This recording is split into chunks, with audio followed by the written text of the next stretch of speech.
language is an interesting one. I just want just because I was talking to somebody and we were talking about the word responsibility, which maybe I'll cover in another video, but responsibility is really interesting because it's the French influence on our language means that we don't always say things the way that they're written. So responsibility is responsibility, and in French that word would be responsability.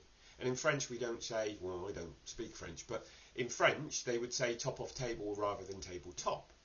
So responsibility becomes ability response, or your ability to choose your response.